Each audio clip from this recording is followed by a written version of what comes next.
On this week's Overwatch This, we'll be discussing developer Jeff Kaplan's recent dev video about the PTR and the philosophy behind it, some changes within the PTR to characters, and the appearance of a new floating health bar in spectator mode.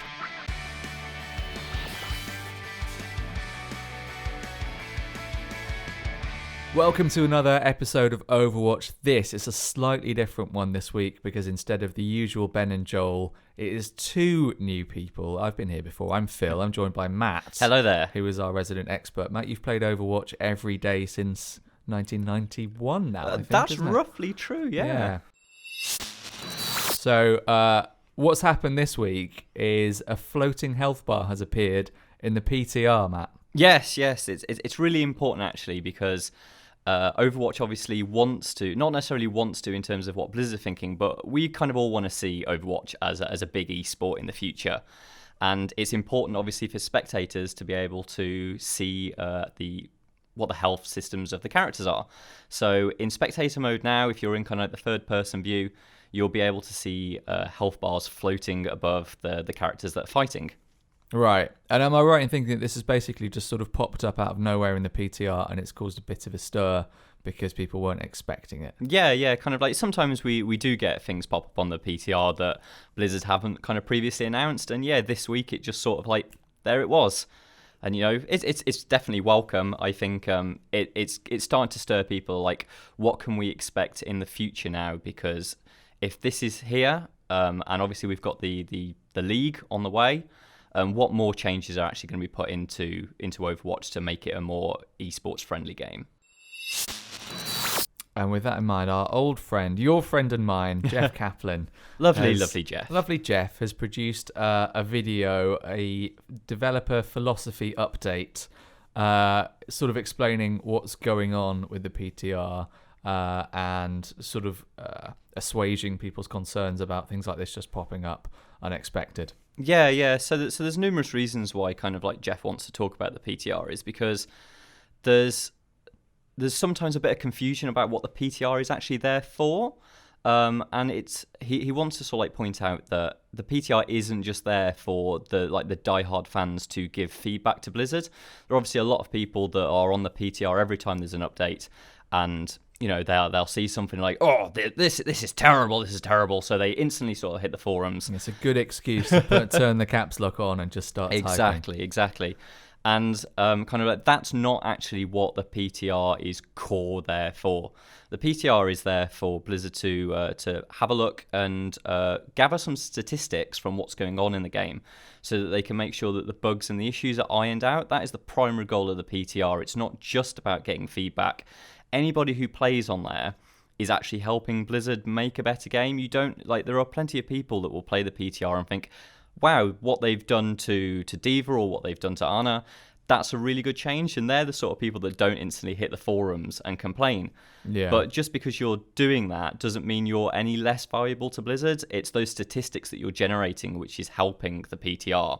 And that's what overall helps the game in total. But the key thing is that the PTR, when you play on it, you're not actually playing with your main live sort of account. If you've ever played on the PTR, you'll notice that your level is actually probably quite a lot lower than what it is in your main account. Right, so it's a completely separate Yeah. account. And I mean, certainly, like, I'll play the PTR because I kind of want to keep on top of what's going on. It's great to sort of like watch a video from Jeff and think, oh, wow, I can now go out and see sort of like the changes that they've made to a character. But I'm put off from playing it quite extended periods of time because basically it's not actually doing anything to my main account. And a lot of people have got issues with that. And so in the latest video from Blizzard, Jeff just wanted to talk about kind of like incentives maybe for playing on the PTR. Yeah, I mean, I've never been on there. I mean, this is why I'm the host and not the sitting in the expert's chair. But I just wouldn't occur to me, I don't think, to play on anything other than like the final product, of course, nice, stable. Yeah. Yeah. So just don't get excited because there are no incentives for the PTR yet. Woo! But they are thinking about it. So incentives that have been suggested by the community that Jeff kind of finds interesting. is the idea of perhaps giving out loot boxes, which would then obviously transfer over to your main account, or at least having the experience, or maybe just like a percentage of the experience you earn in the PTR to transfer over to your main, so that even if, let's say, you'd like leveled up 5 times on the PTR, you might not level up 5 times in your main account, but at least you might be leveling up 1 or 2 times. Anything like that would be really valuable, I guess, to incentivize people. But Jeff does point out that for the Overwatch team, that is a small problem because it takes time to develop features, and features aren't something that people can whiz up in a day. Do you really want to have the Overwatch team spending time developing features for the PTR, which is a test region, rather than dedicating those same resources to producing something for the core experience? And that's the dilemma they're in at the moment. It also sounds a bit like it's in danger of destabilizing the economy in the main game if anything that you can do in the PTR transfers over, particularly in terms of loot box and experience, right? If it's not really happened so far, but say they absolutely balked a character update and there was like a really easy, obvious exploit that you could just farm for hours and hours and hours until Blizzard figured out that they messed it up. Those loot boxes that you've earned through ill-gotten means, they're on your account now.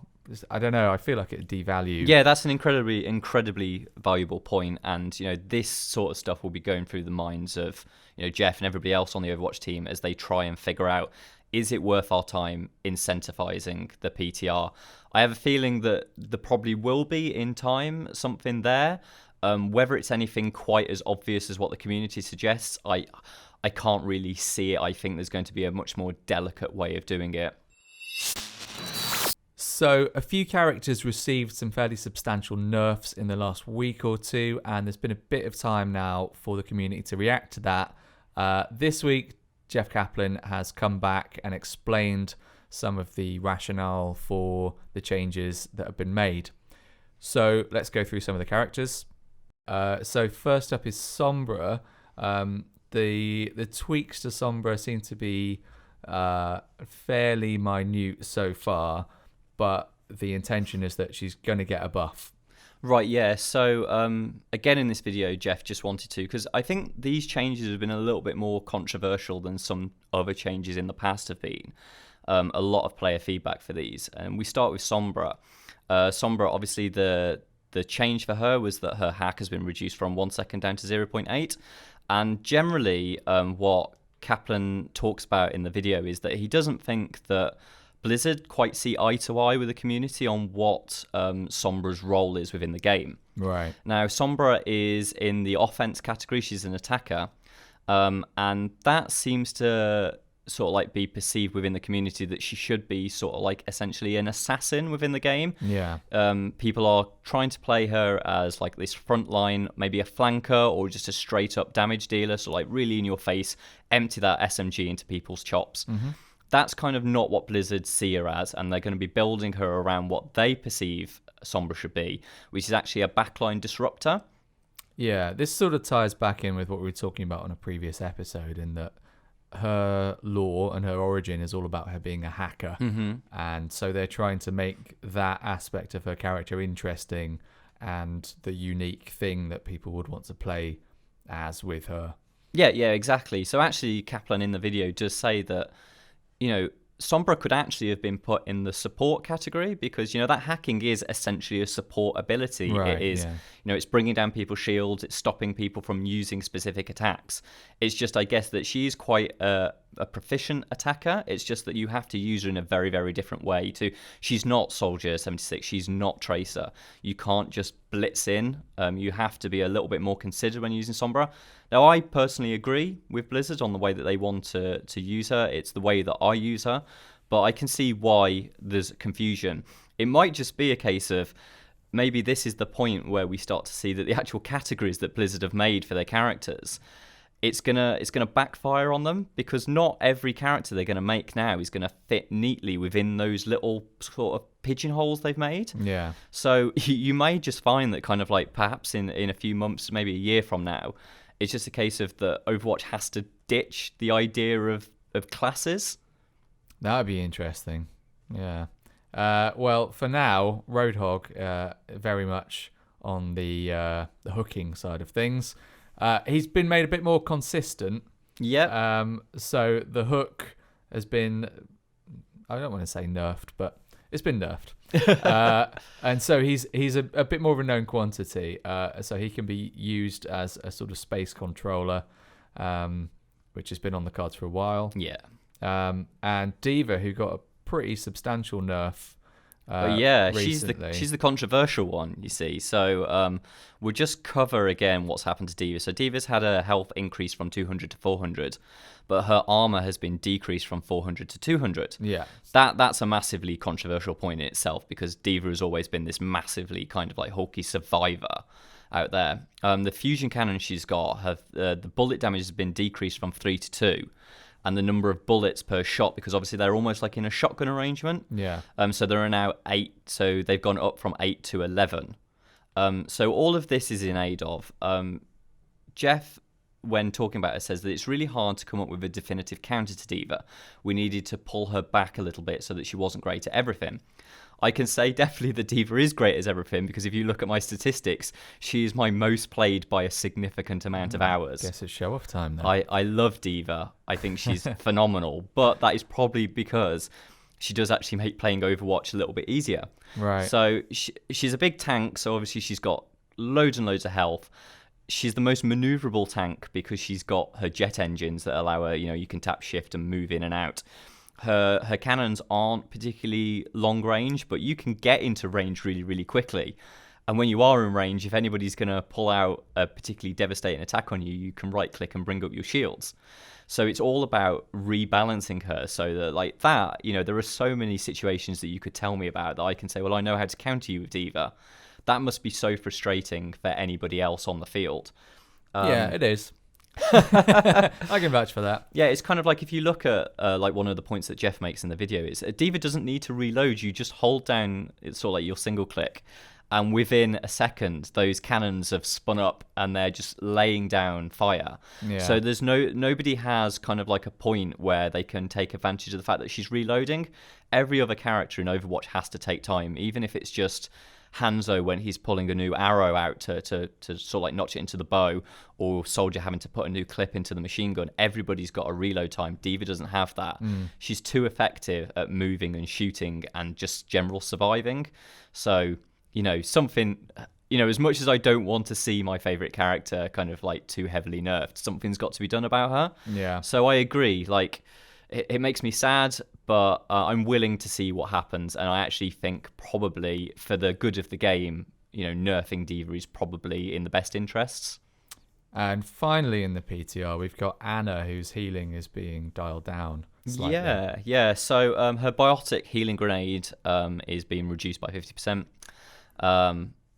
It's mainly because coordinated groups. If you've got if you can get 4 people in a group and hurl that grenade, that is an incredibly powerful healing ability. Yeah.